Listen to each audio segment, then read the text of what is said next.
Hello. Good morning and happy Sabbath po mga kapatid. Kumusta po ang isang buong linggo ninyo? Okay naman?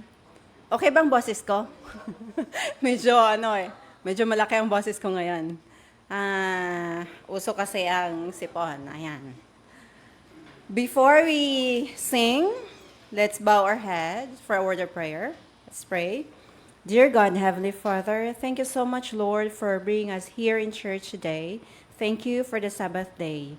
Please be with us as we sing praises to your name. May each one be blessed, O Lord. In Jesus' name we pray. Amen. Our first song is Seek Ye First the Kingdom.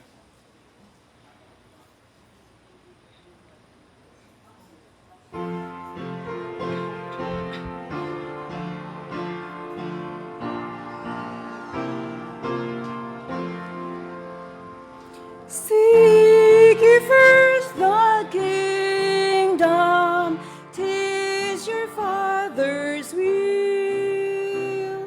So the voice of Jesus bids us follow still. Savior, we would hear thee, follow, find, and see. Adventure, thy disciples be.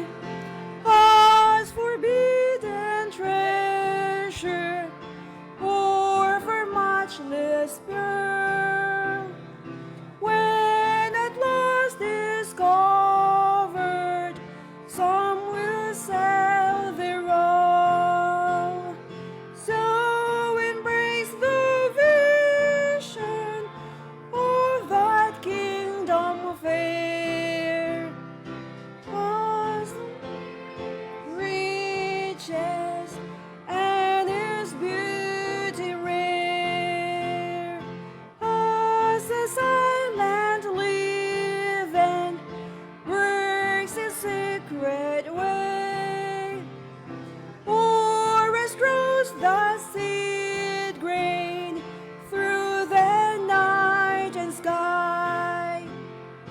Lord, so be the increase, visible but true, of thy word within us, and thy kingdom's power, as the tender seedling grows up tall and strong, and the birds of heaven to its branches through. So shall all God's children from the east and west gather to his kingdom, in his shadow rest. Humble shall be greatest, poor in spirit reign. Home shall come the childlike, born through thee again.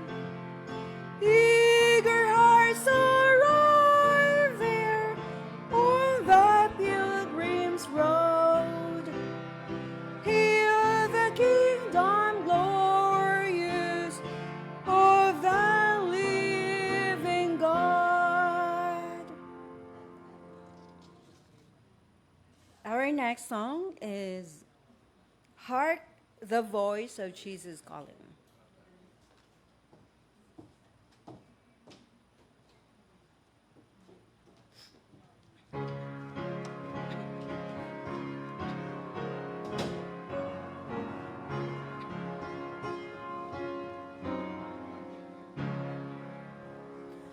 Hark the voice of Jesus calling, who will go and work today? Fields are wide, the harvest waiting, who will bear the sheaves away? Lo,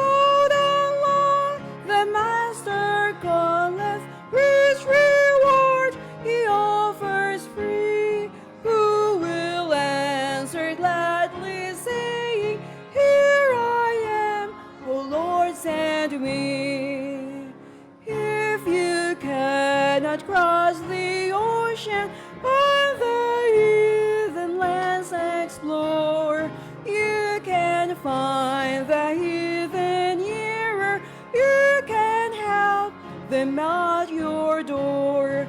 If you cannot speak like angels, you can preach like Paul.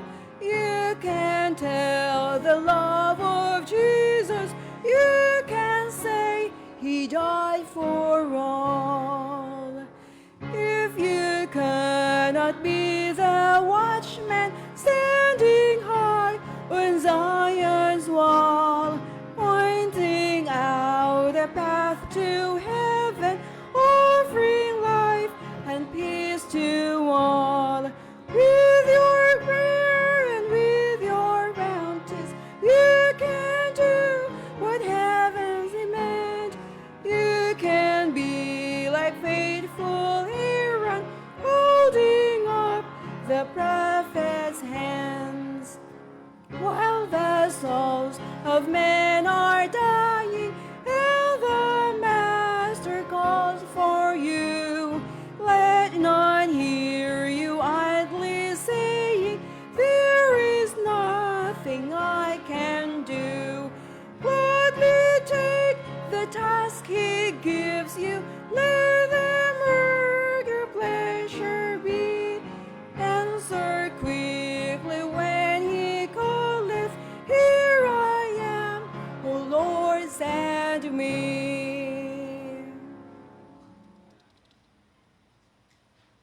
Let's sing our theme song.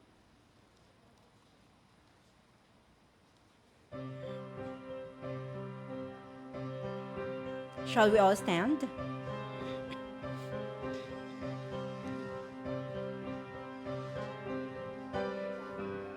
Hear the voice of Jesus calling.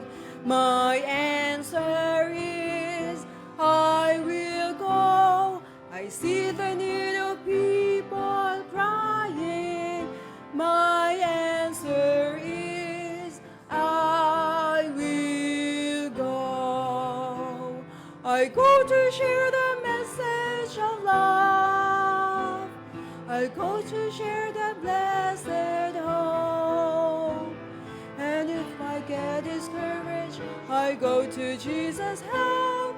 Because I have decided I will go.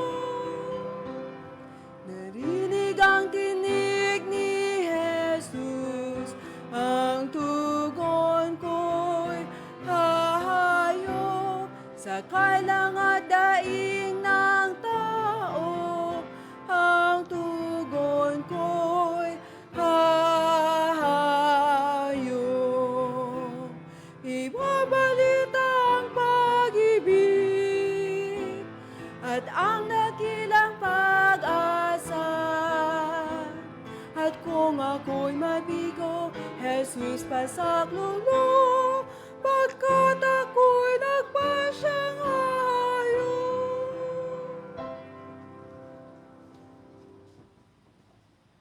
Hihiling po ako ng isang panalangin galing sa ating congregation. Hilangan ko po si Brother Miggy para sa ating opening prayer bago po basahin ng ating pong memory text sa umagang ito. Pakibasa muna ng text. Yung memory text, bago lumawag. Yan na, sa taas. Dito. Memory verse.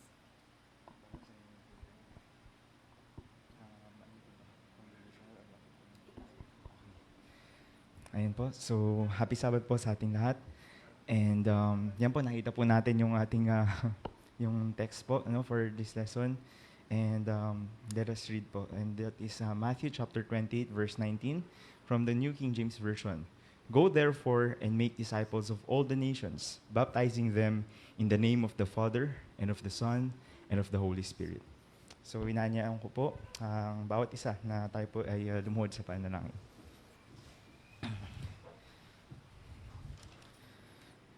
Ama naming Diyos, Ama na siyang nasa mga langit, na kayo po ang nariyan sa kabanal-banalang dako. Kami po'y lumalapit sa inyo at pinupupurihan kayo sa araw nito ng kapahingahan. Maraming salamat, Ama naming Diyos, sa nagdaang isang linggo na kayo po ang nag-ingat sa amin at sa aming mga kaabalahan sa buhay. Kayo po ang nag-iingat, kayo po ang nagbibigay ng aming mga pangailangan, gumagabay sa bawat isa. Maraming salamat, Ama namin Diyos, dinala niyo po ang inyong mga anak sa inyong tahanan sa araw na ito. Nawa, Ama namin Diyos, magliwanag kayo sa puso ng bawat isa.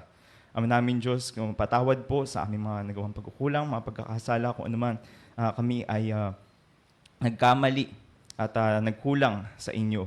Nawapunan niyo po ang mga bagay na ito at pakalinisin kami. Paigtingin aming mga pananampalataya. At sa araw na ito ay nawa maging pagpapala na tulad ng inyong nais para sa amin na ang Sabat na maging blessing sa bawat isa. At ihanda po kami sa araw na ito sa aming mga pag-uusapan, sa aming mga lalamanin na aming mga puso't isipan, nawa kayo po ang maging sentro ng lahat ng ito. Namin Diyos, sa mga kapatid po namin na papunta pa lamang po, sila po ingatan nyo din po at sila makarating na ligtas. Maraming salamat po sa kagustuhan na kami pumunta dito at makinig sa inyong salita at pagbulay-bulayan at magpalakasan kasama ang aming mga kapatid. Nawa sa umagang ito, sa araw na ito, kayo po ang patuloy na maitaas. Kayo po ang patuloy na makilala ng bawat isa. Maraming salamat, Ama namin Diyos, sa mga bagay na ito, sa mga dakila, mga bagay na inyong ginagawa sa aming mga buhay. Nawa, Ama, ang inyong presensya lamang, inyong banal na Espiritu, ang siyang sumaamin sa bawat isa. Nang sa gayon, ay amin pong maunawaan ang nais niyo pong maunawaan at kami po ay manatili sa inyo. At kayo po ay manatili sa aming mga puso't isipan. Ito po ang aming dalangin, alang-alang sa matamis at banal na pangalan ng aming Panginoong Jesucristo. Amen.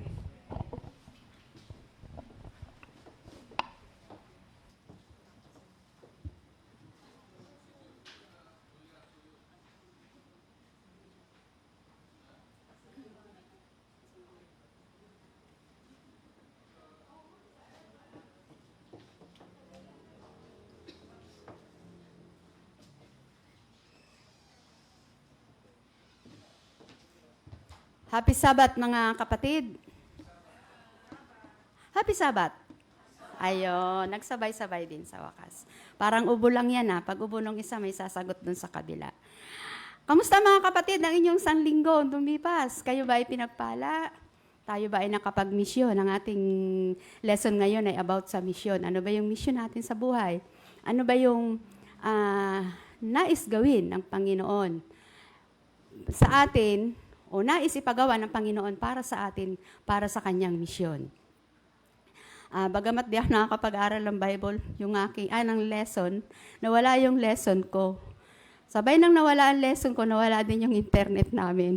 So, ganun pa man, kakasiyahan tayo ng banal na Espiritu.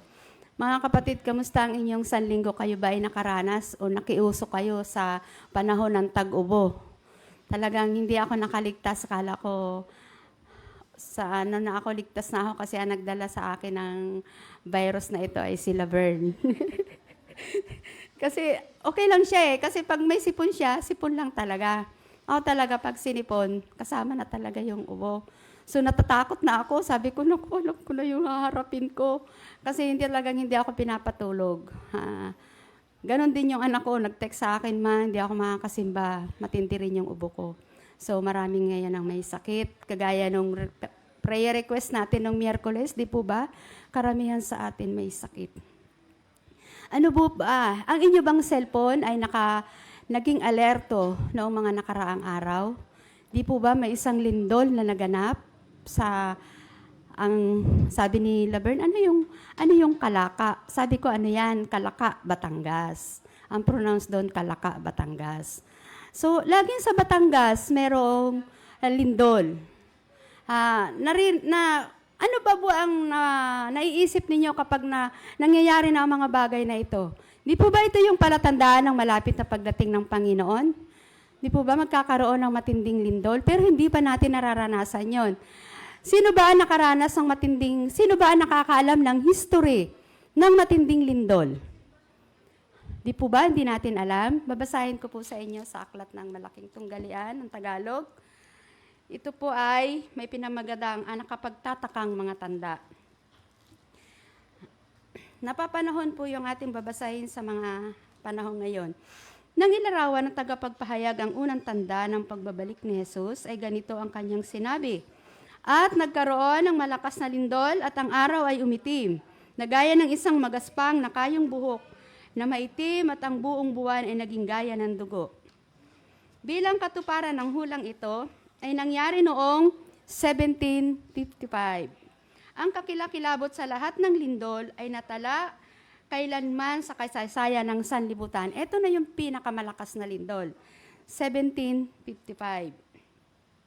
Ito ay nangyari sa Lisboa at umabot hanggang Amerika. Ang lawak ng kanyang napinsala ng lindol na yon. Ito'y naramdaman din sa Groenlandia, sa Antillas, sa pulo ng Madeira, sa Norwega at Sueza, sa Gran Britanya at Irlanda. Napakalakas. Ang nilaganapan ng yanig nito ay hindi kukulangin sa 4 na angaw na milya kwadra. Sa Afrika, ang pagkauga ng lupa ay kasinlakas na sa Europa. Nawasak ang malaking bahagi ng Argel at ang isang maliit na nayong malayo lamang sa kaunti sa Marruecos na tinitirhan ng 8 o 10,000 katao ay nilamon ng lupa. Grabe ano? Nilamon sila ng lupa, 10,000.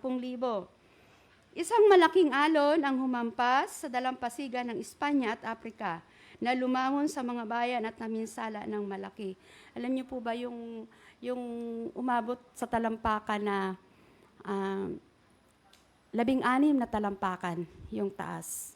At ang sabi nga dito sa kasaysayan, yung bundok na mataas ay nahati sa 2. At yung pagkakahati na yun, hindi nila ma-imagine kung paano nangyari yung pagkahati ng bundok. At yun nga, yung mga lupa noon, yun nga, di ba, nilamon. Nilamon yung mga tao, 10,000. At saka ang kwampa dito, meron pang isa silang selebrasyon na pista. Pista sa isang simbahan sa Europa, na doon ay nagdiriwang ang mga tao at sila ay natabunan ng building. Akala ko yung lindol na nararanasan natin, yung malakas yung nangyari dito sa Baguio. Hindi pala yun. Bumangon yung malalaking alon, di ba? Kung siguro kaya noon may naghula sa bayan namin, sabi nila, kasi ang Mindoro lumubog talaga sa baha.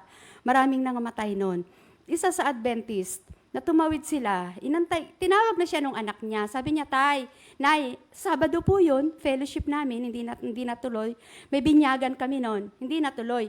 Nay, alis na tayo, sabi niya gano'n. Hindi sila umalis. Ang ginawa, nag-worship pa rin sila. Tinapos sila yung pag-worship. Yung pag-worship na yon, tumawid sila doon sa kabila. Parang andito yung lugar, ito yung simbahan, andun yung isang burol, tumawid sila. Pagtawid ng mag-anak na yon, nilamon sila ng baha.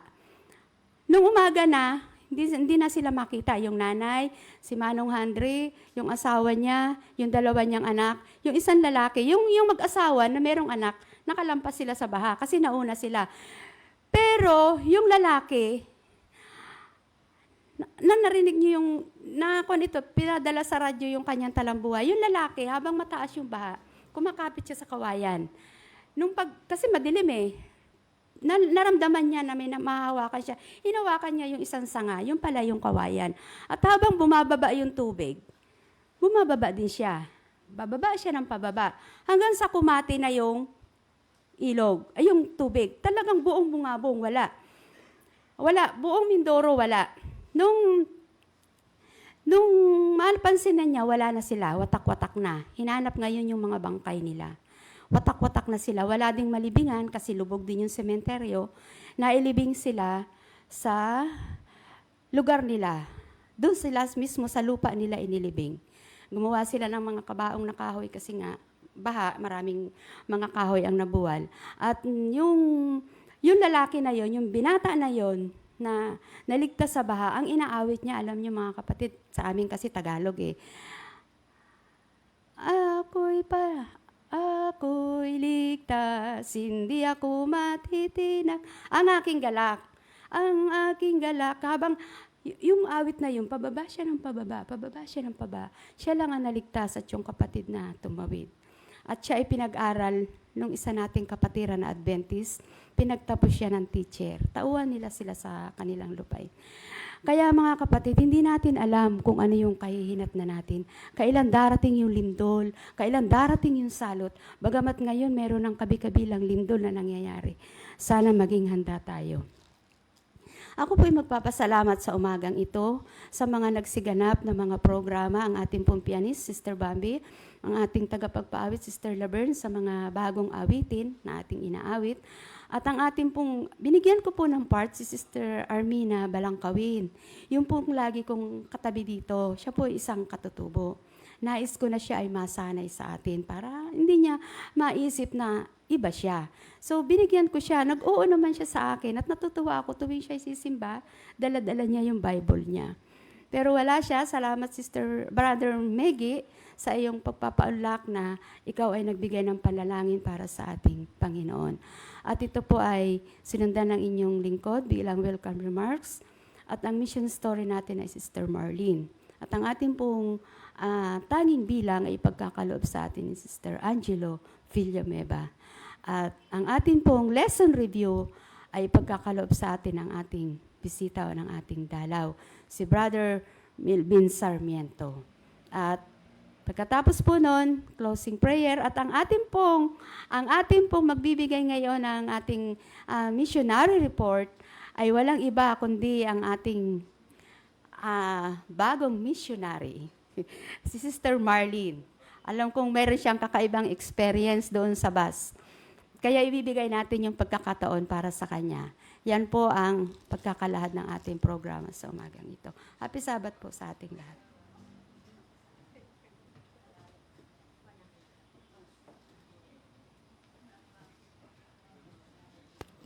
Happy Sabbath ulit mga kapatid. Ang atin pong mission report ngayon ay pinamagatang Possessed to Peaceful. Ito po ay naganap sa Cameroon. Ito po ay isang bansa sa South Africa. Ang ating pong character ngayon ay si Salome. Yung Salome po, ang ibig sabihin po ng name na Salome ay peace.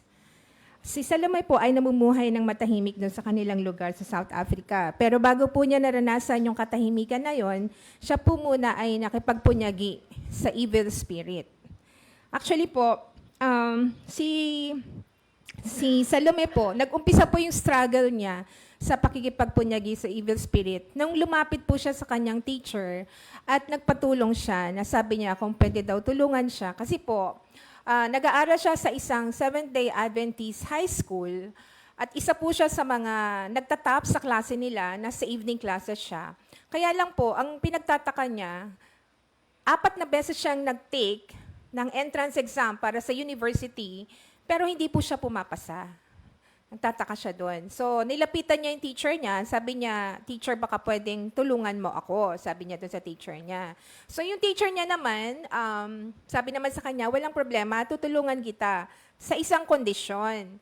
Kailangan, yung buhay mo ay dalhin mo sang-ayon sa kung ano yung kagustuhan ng Panginoon. So, parang sabi niya, okay, sige, wala namang problema. Kasi iniisip niya po, yung buhay niya, namumuhay siya nang sang-ayon na sa kagustuhan ng Panginoon. So parang para sa kanya, walang challenge yung sinabi ng teacher niya. So ganun lang yung pagtitake niya. Sige po, okay lang po sa akin yan.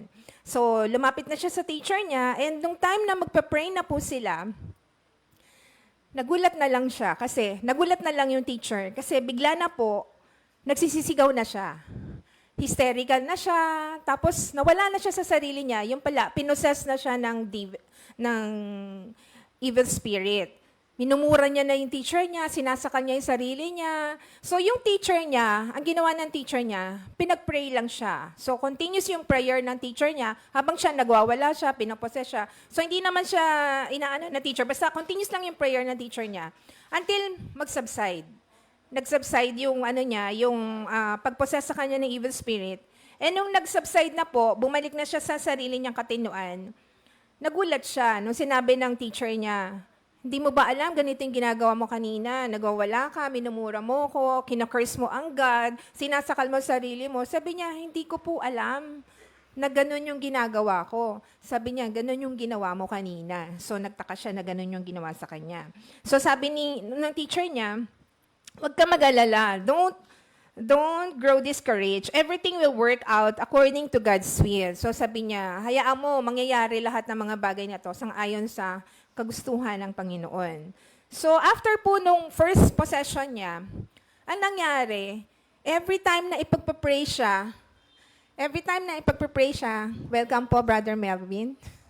Every time na ipagpapray siya ng teacher niya, lagi siyang napoposes. So, lagi na lang ganun yung nangyayari sa kanya. And yung pag-scream niyang ganyan, talagang minsan, ang ginagawa po ng evil spirit, pinupuno pa yung lugar ng, alam niyo yung amoy ng nabubulok na bangkay na. So, ganyan yung ginagawa ng evil spirit. Dinidisturb niya talaga yung mga tao. Pinupuno niya ng mabahong amoy para siguro maano sila na, bakit ganito yung amoy ng lugar na to? So, ganyan yung ginagawa. And then, after nga po nun, pag nagiging kalmado na siya, nagtataka siya. Iba yung nangyayari sa buhay niya. So, sabi ng teacher, yung teacher niya, diniscuss sa kanya about God. So, pinag-usapan nila tungkol sa Panginoon and sinabi sa kanya ng teacher niya, kailangan yung buhay mo in harmony with God. So, nung umpisa na siyang Bible study ng teacher niya, nagbasa siya ng Bible, doon niya na-realize na yung palang buhay niya na sinasabi niyang akala niya in harmony with God ay hindi pala in harmony with God. Bakit po? Kasi una, nakikipag-live-in po siya sa boyfriend niya. So, na-realize niya, hindi pala tama yon. So, hiniwalayan niya yung boyfriend niya. And marami pa siyang mga bagay na ginagawa sa buhay niya na akala niya tama, pero eventually, tinigil niya na sa buhay niya. And then, after po niyan, natuto na po siyang pumunta sa simbahan. So, nagsisimba na siya every Sabbath. Meron pong isang pangyayari na nagkaroon na naman ng attack yung evil spirit, pero this time, doon naman po sa kanilang bahay. So, nung nandun na po siya sa kanilang bahay, bigla na lang nakaramdam siya na sobrang sakit ng ulo niya. So, sabi niya, sobrang sakit ng ulo ko, kailangang tawagan ko yung isang kaibigan kong Adventist para pumunta dito sa bahay. So, tinawagan niya yung friend niya, sabi niya, puntahan mo naman ako kasi sobrang sakit ng ulo ko, kung pwede ipag-pray mo ako. So, yung friend niya pumunta doon sa bahay nila. Nandun pa lang po yung friend niya sa may hagdanan or sa pintuan pa lang nila, the same situation, nangamoy bangkay na naman, yung mabaho na bubulok na ganun yung ginagawa ng evil spirit para ma-distract yung mga taong lumalapit sa kanya. So, sabi ng friend niya, I think hindi kailangan ng kaibigan ko ng doktor, hindi niya rin kailangan ng kung ano mang gamot, ang kailangan niya is si Jesus. So, nagpatuloy yung friend niya, pumasok sa bahay.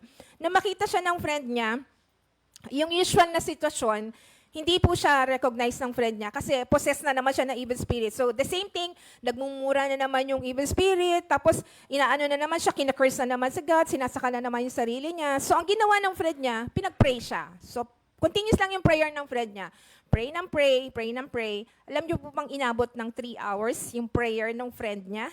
Ganon katagal yung pagkakapossess ng evil spirit sa kanya. Pero, sige lang, continuous lang yung prayer ng friend niya. And then after that, nung matauhan na po siya, sabi ng friend niya, alam mo ba na ganito yung nangyari? Sabi niya, laging ganyan yung ginagawa sa akin ng evil spirit. Sabi niya ganyan. So, kailangan talaga, this time, maging matatag ka. Sabi niya ganyan. So, after that po, meron na namang isa pang sitwasyon na nangyari naman habang siya po ay nasa church. Meron pong communion service. So, nung iniikot na po yung bread at saka yung wine para po sa mga brethren, bigla na lang po siyang nagkikisay doon sa sahig. Humiga siya, tapos nagkikisay siyang ganyan. So, ang ginawa niya, medyo, mas wild yung pagkakapossess sa kanya this time. Hinablot niya po yung mga glasses ng, communion wine. Tapos binato niya po sa, sa wall, ganyan. Talagang nagwala siya talaga noon. So, anong ginawa nila? Ang ginawa nila ng mga kapatiran doon, nagtulong-tulong po sila para ipapapayapa yung evil spirit. This time, nag-pray ulit sila. So, wala po silang ginawa every time na possess itong sa salame, except ipag-pray siya. So, prayer lang po ng prayer lagi ang inilalaban nila dito. And after that, na-realize ni Salome na talagang this time, talagang kailangan ko na talagang i-devote yung sarili ko more closer to God. Sabi niya ganyan, kasi hindi po pwedeng magtagumpay sa akin yung evil spirit eh. Kasi kinakalaban nga po siya eh. Yung will niya na lumapit sa Panginoon, lagi naman siyang kinakalaban, lagi siyang pinoposes. So this time, sabi niya ganyan, ito na, final attack, sabi niya, kailangan talaga magpabaptize na ako. Kasi para maalis na talaga yung evil spirit na yan. So this time po, nag-decide siya, magpapabaptize na siya. Nung papunta na po sila dun sa baptism, sa baptismal venue, ito pong si Salome, pinoses na naman ng evil spirit. So this time po, ayaw talagang lumapit ni Salome. Ayaw talaga nakikipag-struggle siya, nakikipaglaban siya dun sa mga elders na inilalapit siya dun sa So ang ginawa ng pastor, hindi siya natinag, sabi niya, ilapit niyo siya, hilahin niyo siya. So talagang hindi nila kaya. Ang ginawa ng pastor, siya mismo yung humila. Paghila ng pastor sa kanya, pinag-pray siya, at saka napilitan talaga na nailubog siya. Eventually, after po siya na mailubog doon sa tubig, pagtayo po ni Salome, that's the time umalis yung evil spirit sa kanya. And doon po siya, naramdaman niya na talagang reborn siya, nagkaroon siya ng bagong buhay, and sabi niya ganyan, i-dedicate ko talaga sa Panginoon itong buhay kong ito. So sabi niya, okay, tinanggalan na, hindi na siya pinoposes ng evil spirit, pero binubulungan pa rin po siya. Sabi sa kanya, kala mo, nagtagumpay ka, hindi kita tatantanan. So mga ganon yung naririnig niya. So this time, sabi niya po, magte-take siya ulit ng exam para dun sa entrance exam nga ng university. So sabi sa kanya ng evil spirit, hindi ka makakapasa. Kala mo, makakapasa ka? Hindi ka makakapasa. So ginaganon siya. Sabi niya, hindi. Ipagpa-pray ko sa Panginoon na makapasa ako.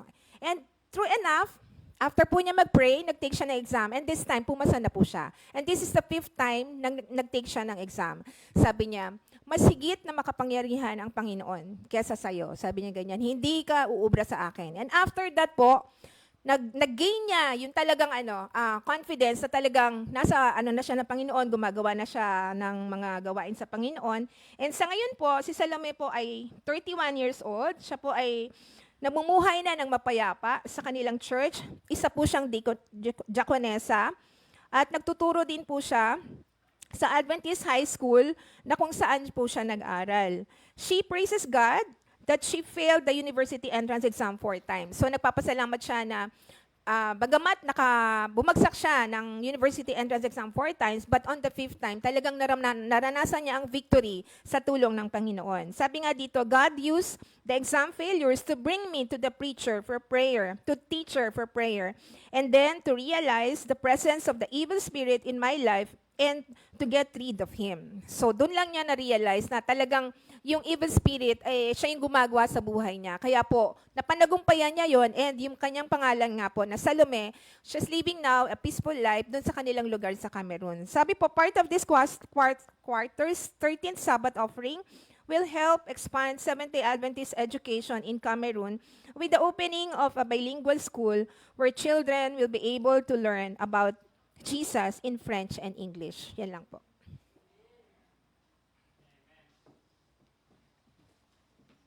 Susunod na po natin ng special song.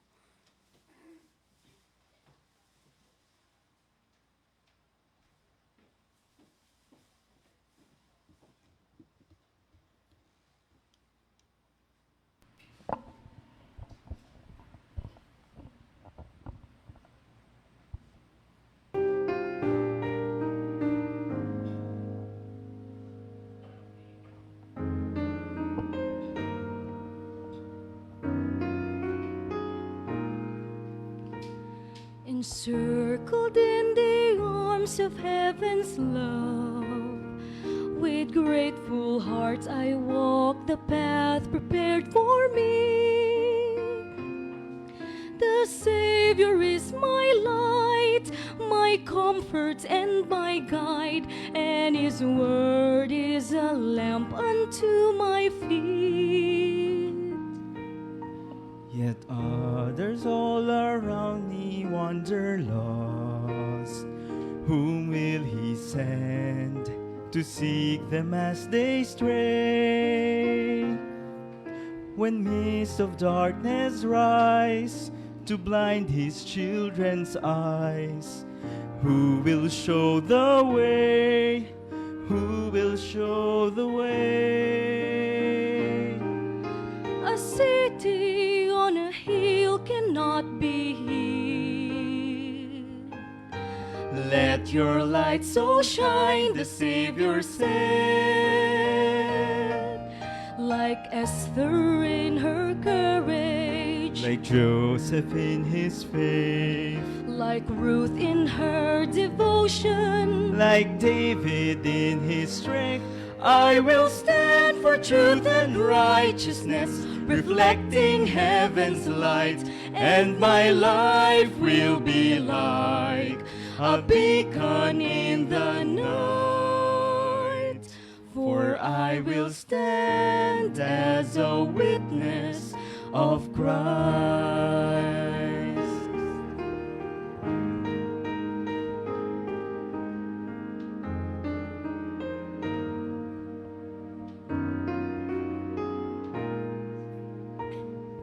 The Spirit whispers peace into my soul.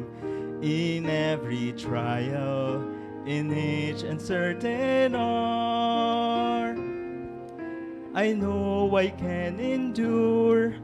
For as I kneel in prayer, He enfolds me in the warmth of heaven's part. yet others weep for grief that knows no peace. Where is their hope but in the Master's word? What comfort will He send to heal the hearts of men? Who will bear His love and light into the world? A city on a hill cannot be hid. Let your light so shine, the Savior said.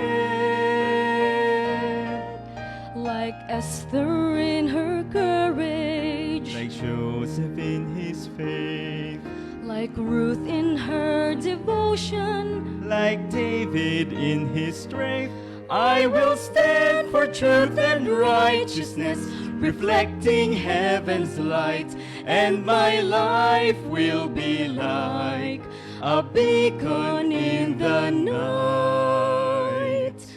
for I will stand as a witness of Christ, like a candle in the darkness, like a fire upon the hearth, like the star that led to Bethlehem, like sunrise o'er the earth. a city on a hill cannot be hid. Let your light so shine, the Savior said. Like Esther in her courage, like Joseph in his faith, like Ruth in her devotion, like David in his strength, I will stand for truth and righteousness, reflecting heaven's light, and my life will be like a beacon in the night. For I will stand as a witness of Christ.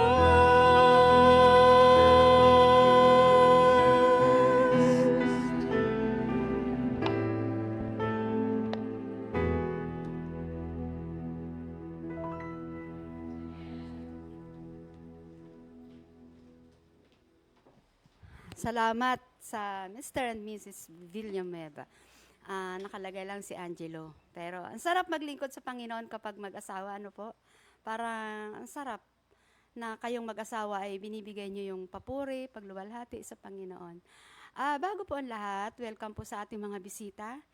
Lais ko pong anyayahan lahat tayong mga taga-church natin, kamayan po natin ang ating mga bisita.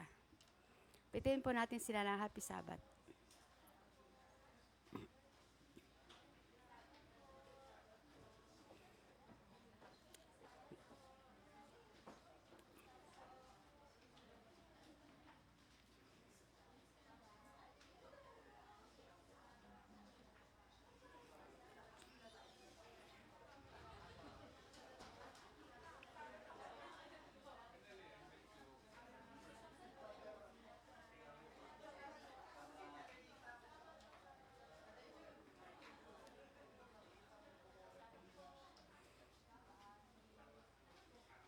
Happy Sabbath, Doc.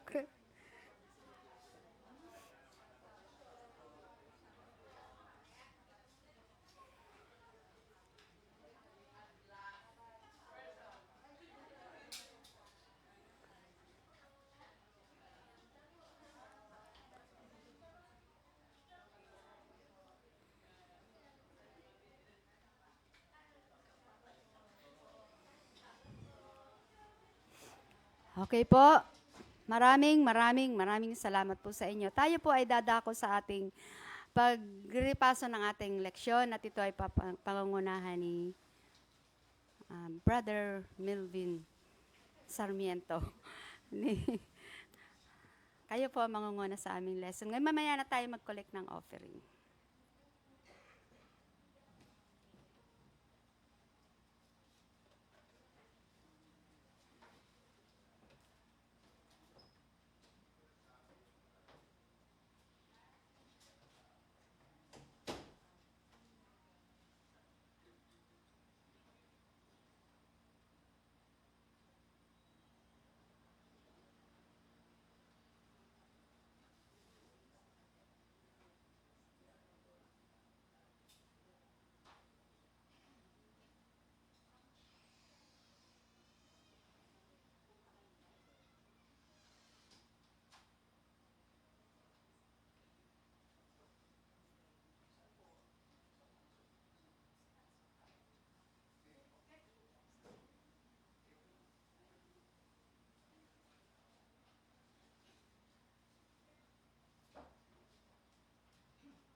Happy Sabbath. Okay na. Meron naman yata.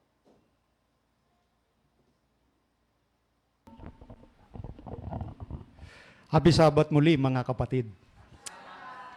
Salamat sa Diyos at kami po ng aking mga kasama ay makakapanambahan at makakasama yung ating mga kapatid dito sa, ang banggit sa akin ni Sister Merly ay PUC Remnant. So ako po'y natutuwa na kami po ay makasama ninyo sa atin pong fellowship ngayong araw ng Sabat.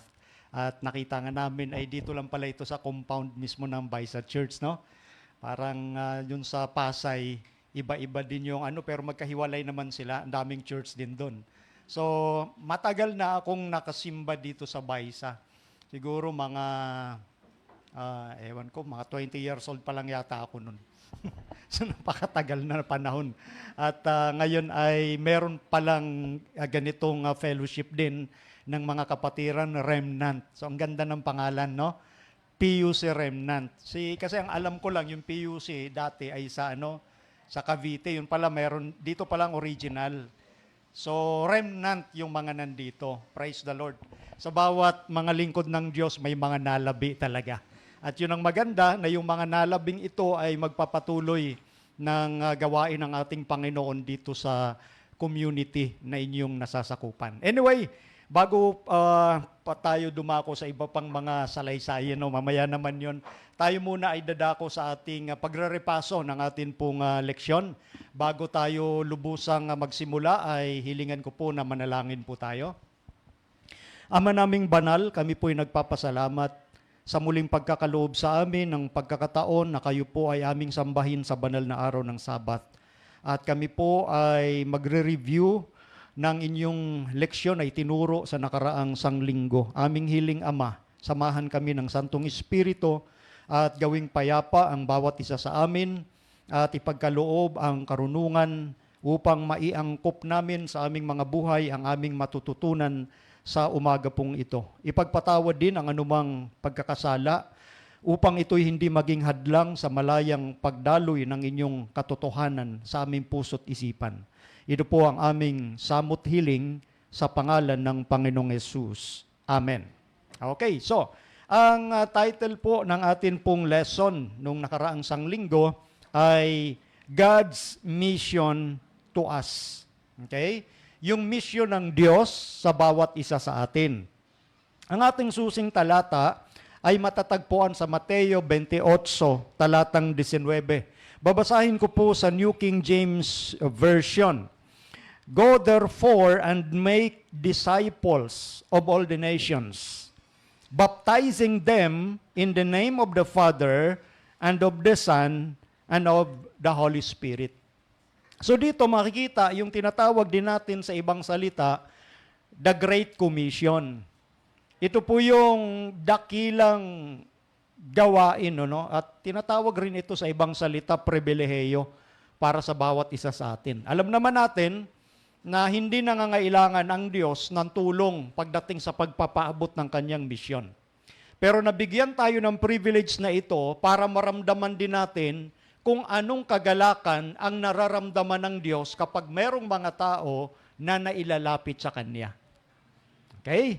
So dito ay isang pribilehiyo na ipinagkaloob sa atin itong tinatawag din na Triune God. Yan. Itong issue about Triune God, perennial na nga ito, long time controversy. Kasi maraming mga tao, 2,000 years ago na debate na ito about Godhead. And even sa church natin, may mga nagsasabing Seventh-day Adventist pero hindi naniniwala doon sa tinatawag na Trinity.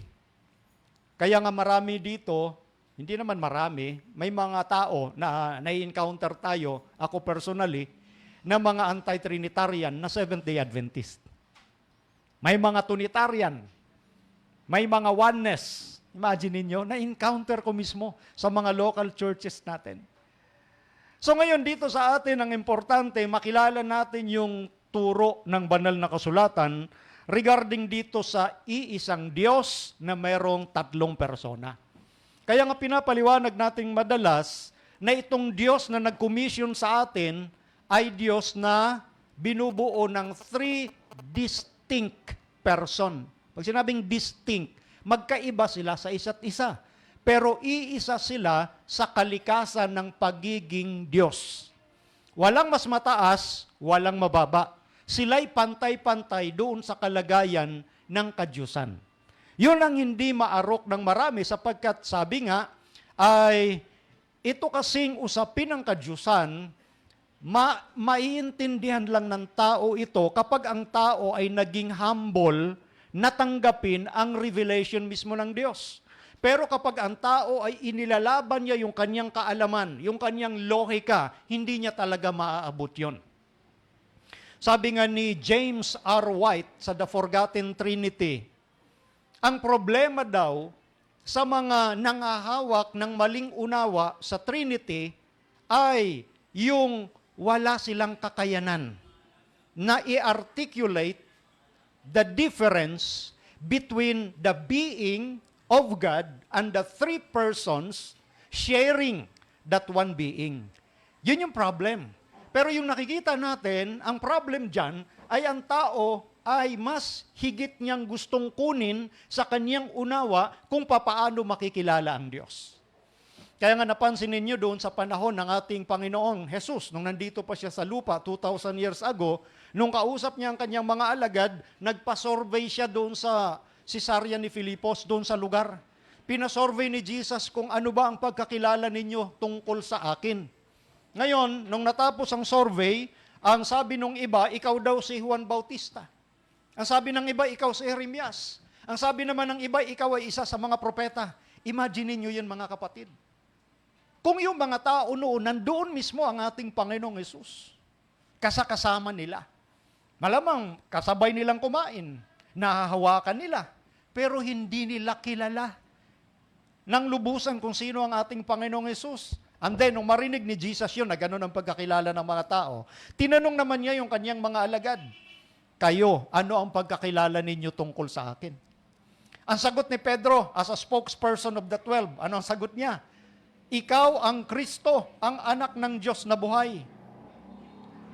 Alam niyo mga kapatid, yung salitang Kristo, sa idea ng mga Hudyo sa panahong yon, at hanggang sa panahon ngayon, pag sinabing Kristo, kapantay ng Diyos. So yung sagot ni Pedro, ikaw ang Kristo, thou art the Christ, the Son of the living God. Anong sabi ng Panginoon kay Pedro? Ang sabi ba ng Panginoong Jesus ay, wow, Pedro, ang galing mo, nalaman mo yon? Sa nanay, iling-iling si nanay. Hindi ganun ang sabi ng ating Panginoong Jesus kay Pedro. Anong sabi ng Panginoong Yesus? Mapalad ka. Take note, the first word, mapalad. Mapalad ka, Simon Barjona, sapagkat yung sagot mo ay hindi galing sa laman at dugo, kundi galing sa aking Ama na nasa langit. Therefore, no man can understand the true nature or being of Jesus or the Godhead except the God revealed Himself to you. At kailangan maging mapagpakumbaba tayong tanggapin yung revelation na yon. So yung sagot ni Pedro, hindi galing pala sa kaalaman ng tao. Bigay yun ng Diyos. Yun ang sagot ni Jesus. Mapalad ka. So ang importante, maging humble tayo para makilala yung kadyusan. That's why yung sinasabi natin, it is a perennial controversy. Long time controversy ang usapin ng Godhead. At yung fact na yun, even sa Seventh-day Adventist Church, may mga kapatid na tumanggap sa pananampalataya pero hindi kinikilala yung Trinity na iisang Diyos na may tatlong magkakahiwalay na persona. Malungkot, di ba? Pero ngayon, papaano natin maganapan yung misyon na yon na ipinagkatiwala sa atin ng Panginoon kung hindi natin lubusang kilala yung ating Panginoon? Napaka-crucial sa salvation ang pagkakilala sa Diyos. John 17 verses 1 to 3. Sinasabi po doon, yung pagkakilala sa Diyos magdadala sa atin sa buhay na walang hanggan. So napaka-importanting kilalanin natin itong Diyos na ito at yung second person na bumaba dito sa lupa, nagkatawan tao, nahayag yung kaniyang yung nahayag siya sa laman. 'Di ba? Sabi doon sa John chapter 1 verse 14, at nagkatawan tao ang verbo. Nag-assume siya ng another nature. That is a mystery also. How come that person, the one person na merong dalawang kalikasan, dalawang nature? Kaya nga sinasabi ni Apostol Pablo, 2 Timothy 3:16, yung hiwaga, no? The mystery of godliness. God was manifest in the flesh.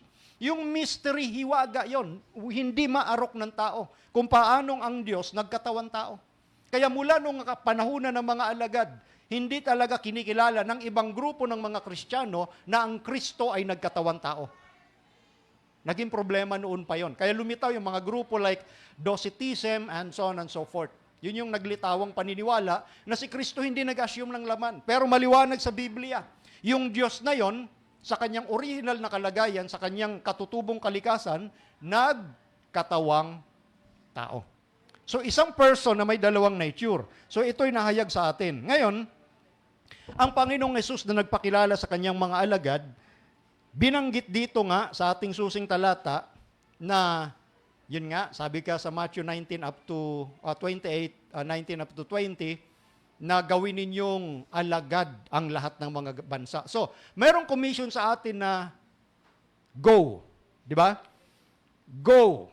Humayo kayo't gawing alagad. Make disciples of all men.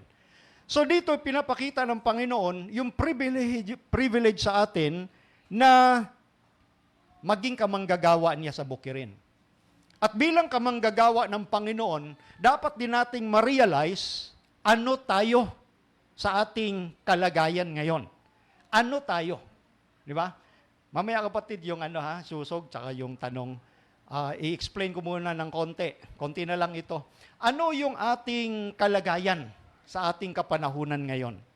Ibig sabihin, anong meron tayong karakter ngayon? Kasi di ba, nung sinabi ng Panginoon, gawing alagad, disciples. Sa pag-disciples, tagatulad ka nung sinusundan mo. Tagatulad ka. Kung anong merong ugali ang Panginoon, dapat meron din tayong ganong ugali. Papaano magre-reflect sa atin yung ugali ng ating Panginoon kung hindi naman natin ibinubuhay yung karakter ng ating Panginoon?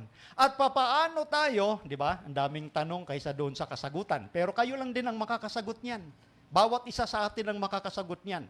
So, papaano tayo maging effective na channel ng blessing sa ating kapwa kung tayo mismo ay hindi maayos yung ating kalagayan bilang mananampalataya. So ipinapakita lang sa atin dito mga kapatid, yung pagiging epektibong paghahayag, maging channel of blessing ng Panginoon, ay kinakailangang masiyasat natin ang ating mga spiritual na kalagayan. Kung ano tayo ngayon sa harap ng ating Panginoon, imagine ninyo, ang ipapangaral natin, eternal gospel or everlasting gospel. Di ba pag sinabing gospel, good news? Bakit sinabing everlasting? Kasi nga, unchangeable gospel, hindi yan nababago. Mula nung nagkasala ang tao, ang ating mga magulang, yun pa rin yung doktrina na ating dadalin sa lahat para ang tao ay magkaroon ng kaligtasan. Kung papaanong ang solusyon na ginawa ng Diyos sa panahon ni Adan at ni Eva, yun pa rin ang solusyon hanggang sa huling araw, bago dumating ang ating Panginoon, yung pangangaral ng everlasting gospel. At ngayon, siyempre, merong mga tinatawag din namang present truth. Sa ating kapanahunan, ano yung everlasting gospel? Ano yung present truth? Ayun nga, yung three angels' messages. The preaching of the three angels' messages, kasi patapos na tayo, mga kapatid.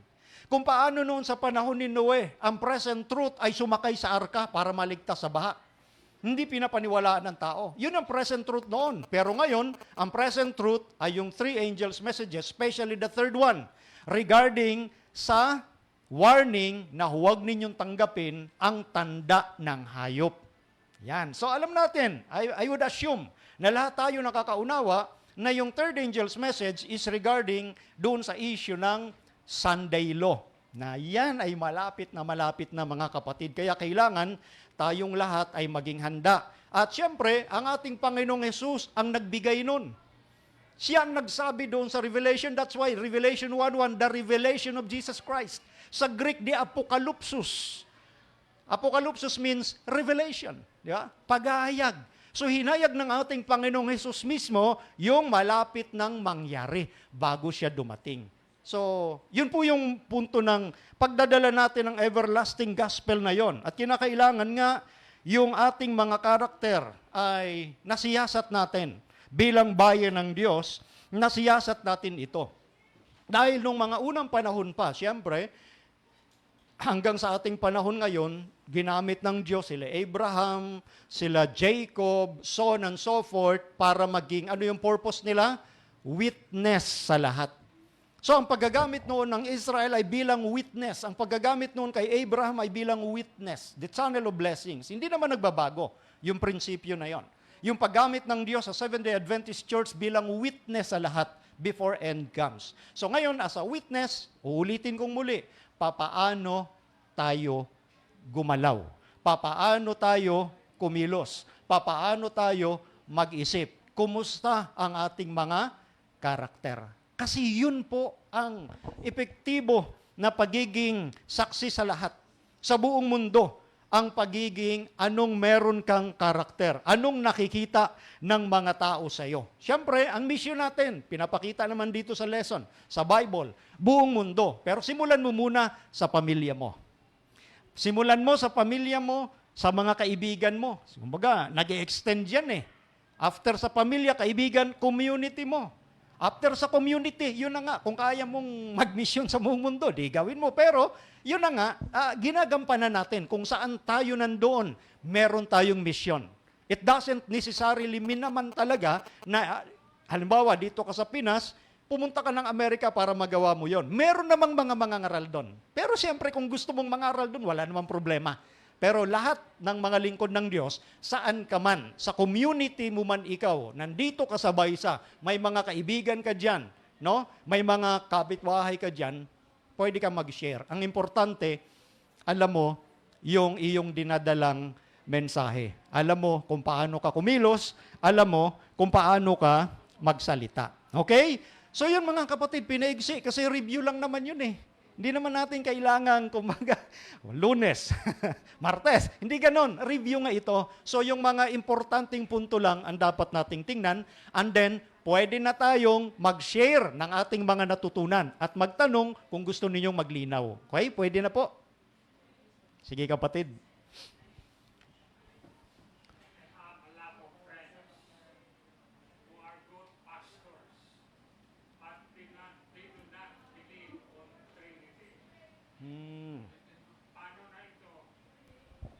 Paano na po ito? Opo. Ang tanong ko, kung ang hindi ka naniniwala sa Trinity, you believe on the everlasting gospel. Mayroon bang problema sa kaligtasan mo? Yan. Maraming salamat. Ang ganda ng tanong nung kapatid natin. Oo nga. Alam mo kapatid, hindi ko lang alam kung alam nyo, pero hindi ko nababanggitin yung pangalan ha. Dito sa ating conference, marami naman tayong local conference eh. Merong isa tayong ministro na naging presidente pa. Ang pinaniwalaan na niya, nalungkot nga ako kasi nakasama ko rin yun, mabait yun talaga. Pag pinag-usapan ng ugali, mabait talaga. Nalaman ko na lang, Trinitarian niya ang kanyang turo. Trinity, hindi na naniniwala na ang Espiritu Santo ay Diyos. So, ginawa naman ng ating conference yung lahat ng paraan. Ayon sa Matthew 18, ayon sa paraan ni Kristo, na akitin siya pabalik. Nabalitaan ko, nag-recant siya. Pero, nagulat ako, nagbalik siya uli sa maling paniniwala. So, ang ginawa ng local conference, dinis fellowship na siya. Yun yung punto. Ngayon, I agree, marami talagang mababait din na pastor, pero nag-iba na ng turo. Magiging problema yan, kapatid. Kasi una, merong prophetess ang Diyos sa huling araw. Bukod siyempre sa Bible, number 1 sa atin yan, Bible. Si Ellen White, pinakita niya mismo yung katotohanan din ayon sa Biblia, patungkol sa Trinity, sa Diyos Ama, Anak at Espiritu Santo, na sila'y iisa ang nature pero magkakahiwalay na persona. So, kung ang isang manggagawa natin ay hindi na ganun ang paniniwala, apostasy na kasi yun kapatid. At pag sinabing apostasy, pagtalikod yun sa katotohanan. So kung halimbawa aasa ang tao dahil mabait siya sa kaligtasan, ay hindi naman kabaitan ng tao ang basehan ng kaligtasan, kundi ang pagsunod at pagkilala sa ating Panginoon. So kung ang tanong, magkakaroon ba ng problema sa kaligtasan? Yes, magkakaroon ng problema talaga. Yun yung direkta nating sagot. Kaya nga, ako personally, sa aking program, may mga nakausap ako na dating Adventist. Pero ngayon, iba na ang paniniwala. Yun nga yung mga sinasagot ko ngayon sa program. So nagbibigay sila ng mga research at tinitingnan ko naman yung mga yung mga sinasabi nila. Tinitingnan ko yung paniniwala ng Trinity. Tinitingnan ko at binabasa yung about Father and the Son. Father and the Son, tinadtad nila doon sa ganung quotation sa Bible at kay Ellen White. Pero ang punto, hindi nila tinitingnan na yung Holy Spirit ay tinatawag na Diyos. Ang ginagawa lang nila, kung ano lang yung pabor sa kanilang paniniwala, yun ang ipinapakita. So doon yung problema. Doon ang malaking problema. Pinakita natin yung kasaysayan kahit doon sa Council of Nicaea noong 4th century AD. Okay? So, baliwala sa kanila pa rin yun. Di ba? Nagkaroon na ng debate yan sa Council of Nicaea, tagal-tagal na. At ang sabi nga nila, hindi, Roman Catholic ang niyan, ang nagdala niyan kasi Council of Nicaea. Again, the Council of Nicaea is not a council of Roman Catholic. It is a council of Catholicism. Christendom, meaning buong sangka-Kristyanuhan. Wala pa ang Roman Catholic doon. Ang isinisiksik nilang pilit, Roman Catholic na ang tawag dito na-dominate ng Roman Catholic sa West ang Eastern Church. Pero yung record sa history, ang representative ng Eastern Church at ng buong council ay nasa 318. Ang representative ng West, na doon ang galing ang Roman Catholic, 5 katao. Paano ma-dominate ng 5 katao yung daan-daang representative ng mga Kristiyano sa East? Yon. So, yun, hindi nila tinatanggap yon. So, may problema talaga. At yung problemang nakikita ko nga, humility. Humility. Yun yung nakikita natin problema talaga dyan. Yung kapakumbabaan sa kanilang puso. Okay? So, ngayon nga, yun nga ang naging advocacy natin na yung mga iba ang paniniwala sa loob ng ating church. Kasi paano tayo makapag-mission kung tayo'y sabog, kung tayo'y kalat? Paano maging matagumpay ang church kung nagkakanya-kanya tayo? Samantalang, yung Trinity doon sa aspetong yon, matagal na yang napagtibay ng ating paniniwala. At yan ay supported din ng writings ng Spirit of Prophecy. Yung kadyusan ng Trinity. Kaya nga mga kapatid, malakas ang impluensya ng kaaway. Kaya sinasabi po natin, huwag tayong magpa-impluensya. Mas maganda magtanong muna tayo, una, sa history. Pangalawa, sa history ng ating church. Pangatlo, sa Bible. Pangapat, sa Spirit of Prophecy. Lahat ng yan, ipunin natin lahat ng information. Huwag lang tayong luminya doon sa kabila. Di ba? Kasi walang magiging bigat yon. So, yun na nga, malungkot lang kapatid, di ba? Totoo naman yon. Marami talaga ministro, mga kapatiran natin. Yung iba hindi nagpapakilala sa mga kapatid natin na against sila sa Trinitarian Bakit? Kasi dapat gawin yung disiplina. Ayon sa Matthew 18. Paano natin, yun nga, gaya ng tanong ko, paano tayo makapag-mission ng sama-sama? At kung iba ang kanilang paniniwala, hindi ba tama na wala na sila dito? Kasi iba naman paniniwala mo eh. Di ba? Yung organization natin, may set up. Sinasabi nga sa Spirit of Prophecy, i-share ko sa inyo mga kapatid, na ang boses ng Diyos ay makikita sa General Conference in Session. Saan daw makikita ang boses ng Diyos? Sa General Conference in Session. Ano pag sinabing in session? Pag sinabing in session, yung lahat ng mga representative ng Seventh-day Adventist sa buong mundo ay nandun. Nandoon nagtitipon. Di ba nagaganap yan every 5 years ngayon? Dati kasi yearly, sunod naging biennial, sunod naging quadrennial. Ngayon, quinquennial na every 5 years. So kapag nagtipon lahat ng ating mga kapatiran sa buong mundo, diyan makikita yung boses ng Diyos. Ngayon yung iba, ayaw namang tanggapin yung ano nating yon, yung nature ng ating church. That is the very nature of our church. At yun ang sinasabi sa Question on Doctrines, page 9, na no statement of the Seventh-day Adventist can be accepted as official unless it is adopted by the General Conference in Session. Wala daw anumang pahayag na tatanggapin sa Seventh-day Adventist kung hindi ito tinanggap sa General Conference in Session.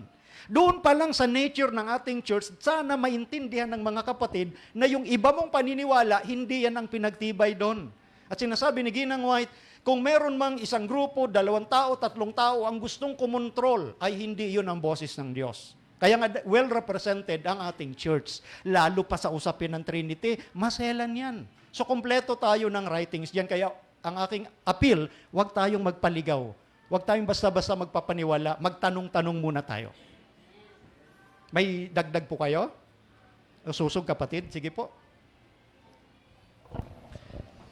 Apostle Paul tells us that the gospel, Romans 1:16, the gospel is the power of God unto salvation. Yes po. Is the gospel a complete menu of salvation, or is there mayroon bang pagkukulang doon sa gospel of salvation?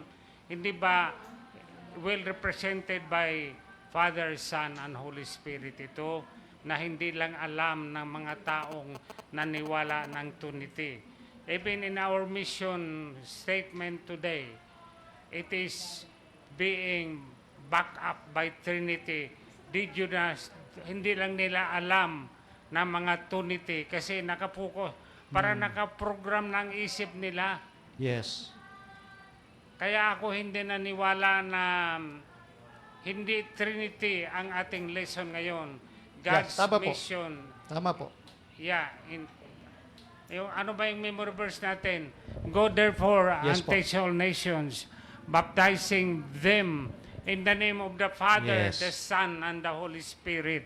Yes po. That is Trinity, and the Trinity has no meaning to it. Yes. Thank you kapatid. Yun nga, maganda yung sinabi ng kapatid, yung gospel kompleto na yon. Kaya nga mula pa yun sa panahon ni Adam and Eve kung paano iligtas ang tao. At yung good news ngayon ay yung anak ng Diyos magkakatawan tao. Para instead na tayo ang mamatay, yung anak ng Diyos ang namatay. Kaya yun yung gospel, yun ang center, si Jesus Christ. The substitutionary principle. Sa halip na tayo, siya. Tayong marumi sa kasalanan, inako ni Kristo ang karumihan. Sa papanong paraan? Si Jesus nabuhay sa lupa bilang tao na hindi nagkasala.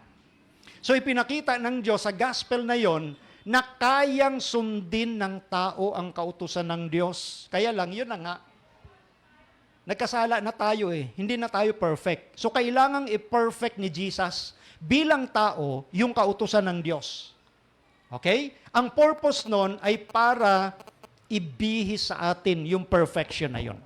Na dahil tayo'y nagkukulang sa pagsunod sa Panginoon, kaya nga hindi tayo perfect, yung perfection ni Jesus, yun ang ibinihis sa atin. 'Di ba? Isaiah 64 verse 6. Kaya napakaganda yung gospel na yan. At syempre, gaya ng sabi ng kapatid, nakapaloob sa gospel dyan yung kompletong turo ng kaligtasan.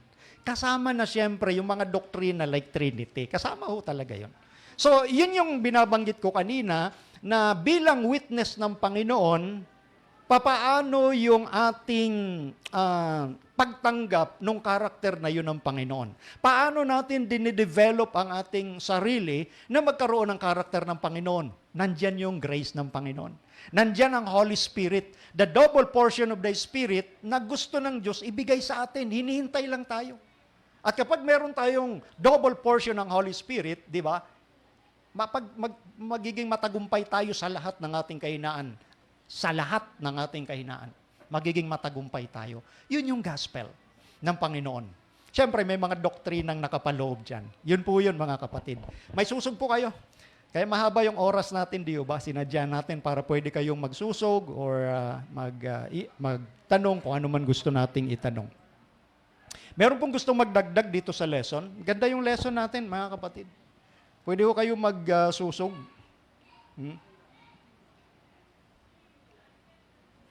Meron po? Ayan.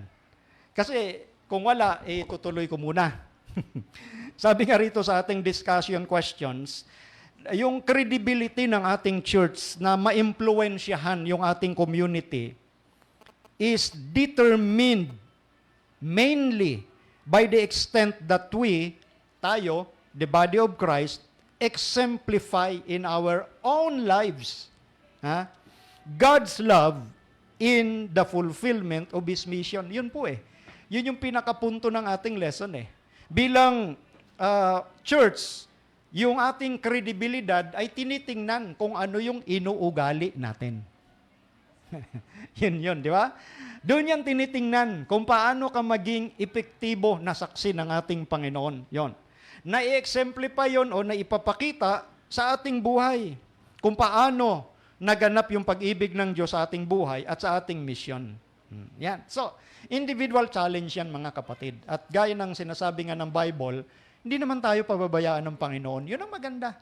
Ilang beses man tayong madapa, anumang mga nagawa natin sa mga nakaraan, lahat yon ay kayang alisin ng Panginoon sa atin. Hindi niya tayo iiwan. Ang ganda nga nung sabi sa Steps to Christ, page 62. Di ba? Minsan may mga bumubulong sa ating isipan na wala na, hindi mo na kaya yan, hindi ka na magiging matagumpay kasi madalas ka namang magkamali. Hindi pa rin tayo cast off ng Panginoon, hindi niya tayo tinatakwil. Di ba? Kaya nga ang ganda nung sinasabi sa Proverbs 24 verse 16, di ba? Ilang beses daw nadadapa o bumabagsak ang matuwid. Ilang beses? 7 beses. Pero ang masama, 1 beses lang. Ganda nun. Anong significant nun? Bakit yung righteous ay bumabagsak 7 times, whereas yung wicked, 1 beses lang? Kasi? Sige, gusto mag-try. Kasi? Yun yung punto. Bakit 1 beses lang yung masama? Kasi ayaw na niyang bumangon. Yung matuwid, 7 beses o mas marami siyang bumagsak kasi sa bawat panahon na siya'y bumabagsak, tumatayo siya dahil sa biyaya ng Panginoon. At pagtayo niya, maaring 1 hakbang lang natumba uli siya, by the grace of God, tatayo uli siya. That's why ang matuwid maraming beses bumabagsak dahil paulit-ulit siyang bumabangon. Yan ang kagandahan ng gospel. Yun ang kagandahan na ma-realize natin yan before natin ma-extend sa iba yung gospel na yon. Di ba? Paano natin ma-extend yung gospel? Kung tayo ay medyo nagdududa sa gospel at sa salvation na alok sa atin ng Panginoon. Di ba? Yan ang kagandahan, Brad. Baka mayroon ka pang gustong isusog.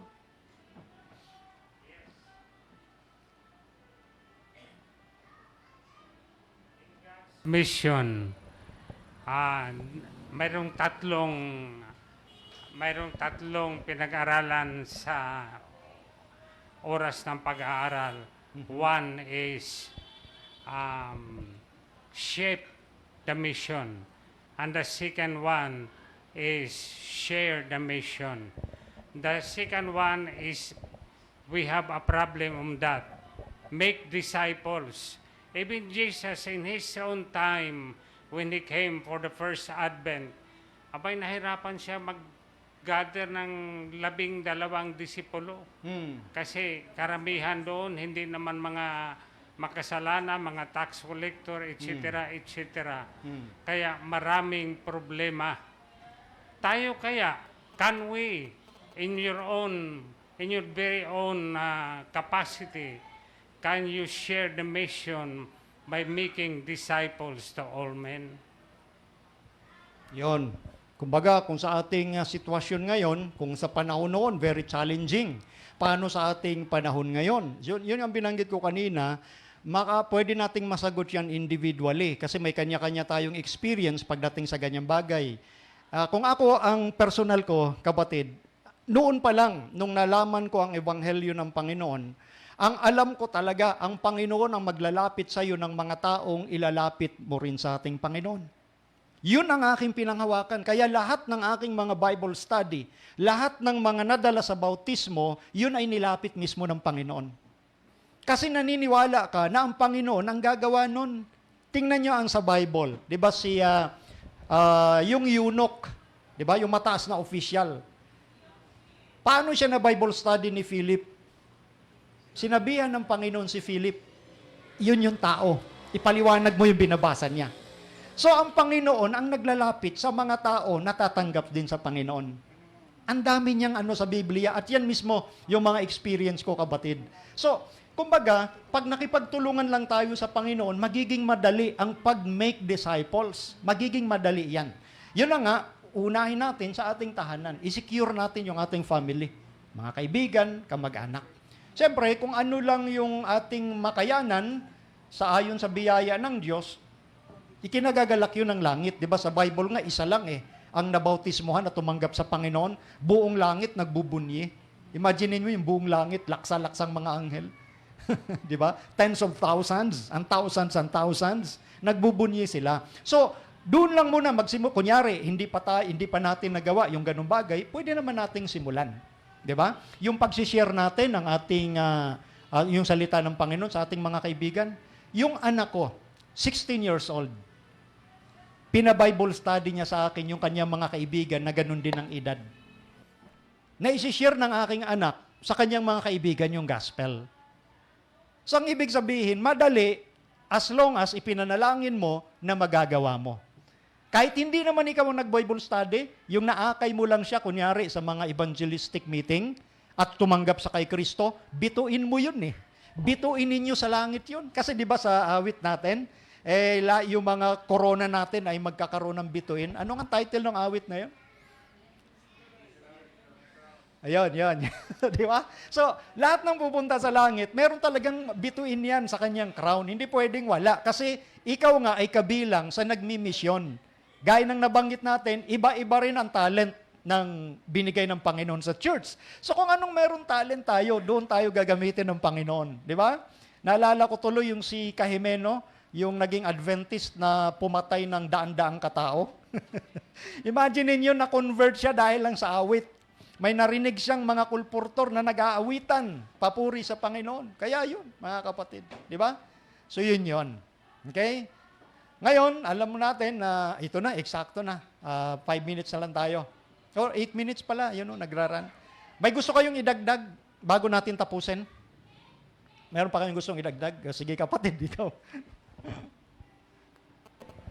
This goes to say na behind the scene, behind the God's mission, the Trinity is involved. Yes. Kaya tinatanong ko kanina yon. Yes po. Hindi tayo mag-worry because there is God the Father, God the Son, and God the Holy Spirit who are with us so long we do it for the gospel. Amen. Totoo yun. Kasi idagdag ko na lang ito bago natin tapusin. Yun nga yung Trinity, God the Father, the function of the Father, He is the source of all blessings. Siya lagi ang source ng lahat ng ating pagpapala. James 1:17. How about the Son? Ang Son, maliwanag, mediator siya ng Godhead sa humanity. Siya ang mediator. 1 Timothy chapter 2. How about the Holy Spirit? The Holy Spirit is the actualizer or applier. Luke chapter 1, verses 32 to 35. Kaya, I agree sa sinabi ng kapatid na lahat yun ay gumagawa, kasama natin sa kanyang mission din. At sinabi nga natin, we are just privileged na maging kabahagi ng misyon ng ating Panginoon. Kaya gawin natin yun, mga kapatid, ang privilege na yon habang may pagkakataon pa sa panahong ito. God bless po sa ating lahat.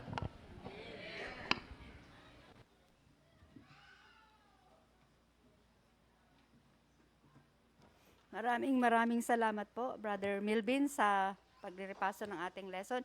Bago po tayo dumako sa ating closing song, atin po muna kanya yan, Sister Marlene, sa kanyang misyon na ginawa doon sa bus preacher.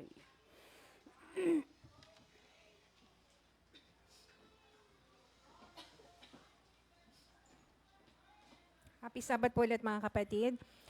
Nais ko lang po ibahagi sa inyo. Salamat po sa prayer nyo noong Wednesday para po sa bus preaching ministry. Ako po ay nagboluntaryong sumama sa grupo ni Brother Joel Patan-Patan noong pong Thursday. Supposedly ay 2 grupo po kami. Kaya lang hindi po nakarating yung isang preacher. Kaya ang nangyari po, isang grupo na lang kami. So si Brother Joel lang ang nandun, plus 5 kaming babae. So kung sana may isa pang preacher, hahatiin sa 2 grupo, pero dahil nga po hindi nakarating yung isa, kaya naging isang grupo lang kami. Sabi ko nga po, hindi ko pa kaya na magsalita sa bus. So nag-offer po ako na, sabi ko po, pwede naman siguro akong kumanta. So ang challenge po doon, bago po kami makasakay ng bus, kailangan pong kausapin muna yung driver at saka yung konduktor. Kasi nga po, hindi kasi po pwedeng basta ka sasakay ng bus tapos bigla kang tatayo doon. Magagalit po sila. So ang ginagawa po ng grupo, before po siya pumunta sa bus, syempre nagpo-pray muna kami bago umalis. And then sa Nova Stop po kami nag-start, doon po sa may Fairview, sa may tabi po ng Robinsons. Bago po kami sumakay ng bus, kinausap namin yung driver and conductor.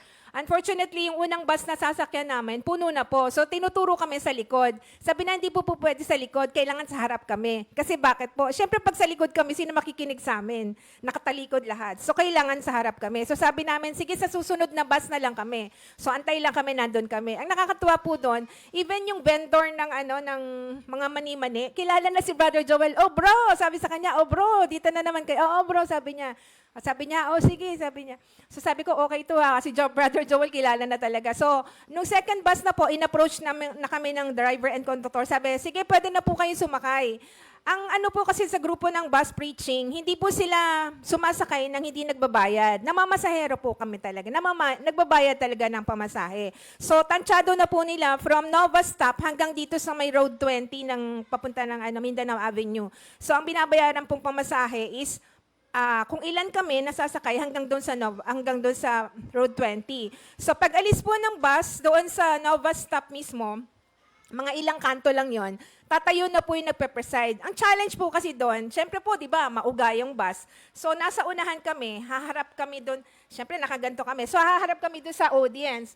Habang nakaharap ka sa audience, mauga siya. So babalansin mo talaga yung sarili mo. So may nag-preside po. After niya mag-preside, una niya sasabihin po, hindi kami nangihingi ng pera. Actually, nandun kami para mag-share ng good news and at the same time, mamimigay ng libro. And yung pong libro is libre. Hindi po siya binabayaran. So, every time na ibibigay po siya sa inyo, wala po kayong dapat na ibalik sa kung sino man magbibigay sa inyo. And at the same time nga po, mag-share ng good news.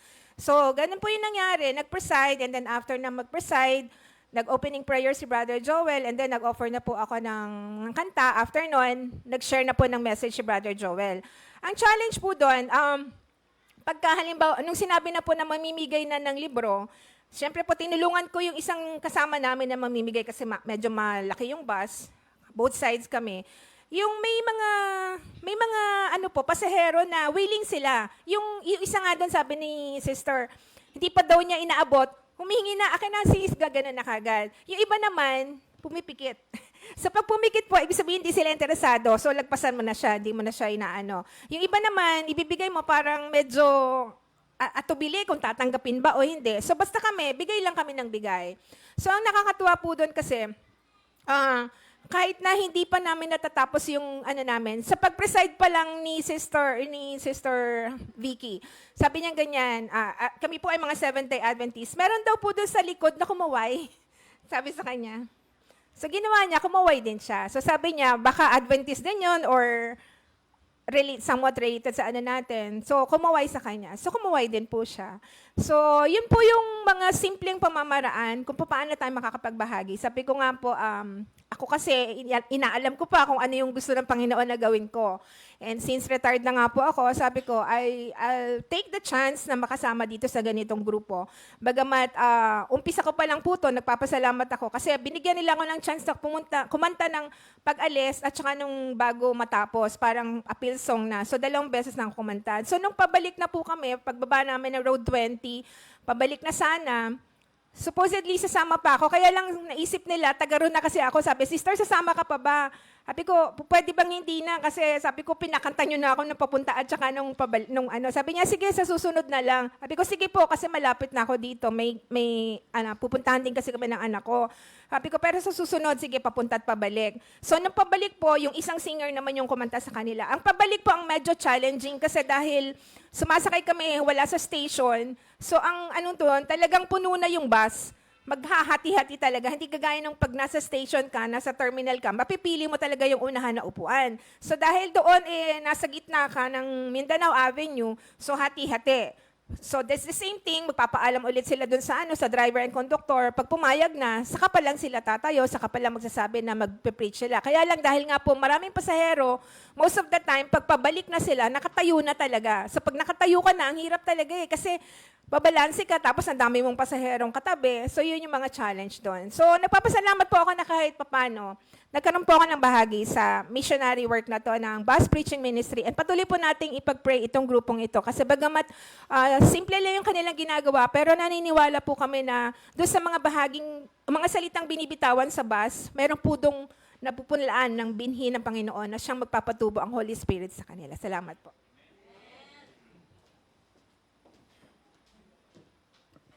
In connection to our lesson, God's mission, let us sing, I'll go where you want me to go. Let's collect our Sabbath School offering at the same time.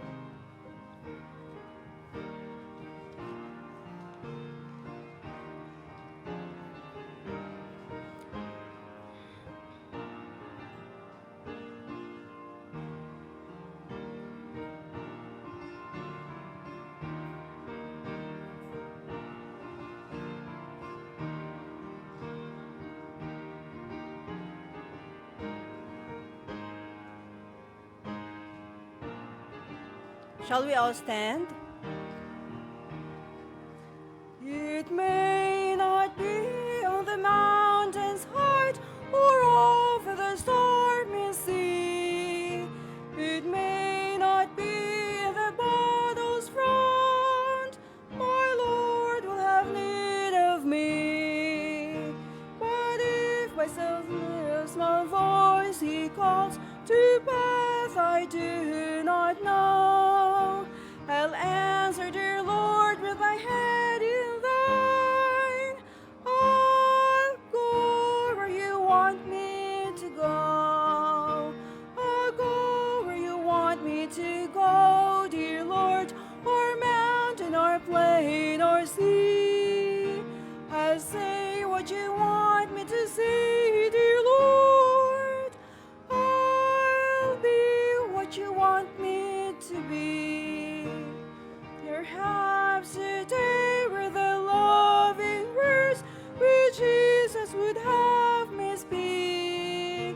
There may be now in the path of sin some wanderer whom I should seek. Oh Savior, if thou wilt be my guide through dark and rugged way, my voice shall take the message sweet. I'll say what you want me to say. I'll go where you want me to go, dear Lord, or mountain, or plain, or sea. I'll say what you want me to say, dear Lord. I'll be what you want me to be. There's surely somewhere a lowly place in earth, so wide. There I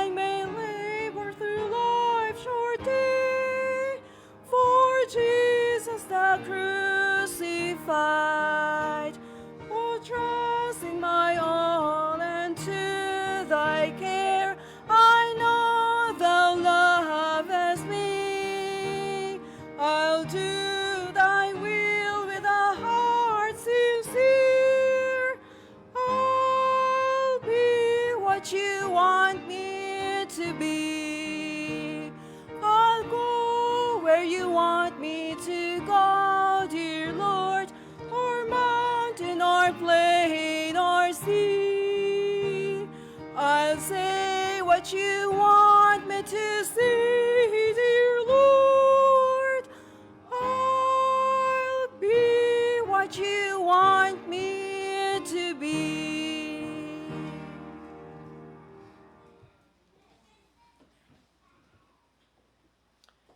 Tayo manalangin. Amang Diyos, maraming salamat sa inyong paggabay ng banal na Espiritu sa aming pagrepaso ng leksyon.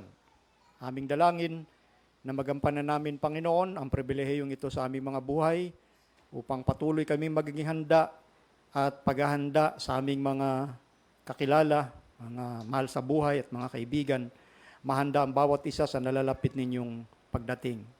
Pagpalain ng bawat isa, Ama, at maraming salamat, alang-alang na lahat, sa pangalan ng Panginoong Hesus. Amen.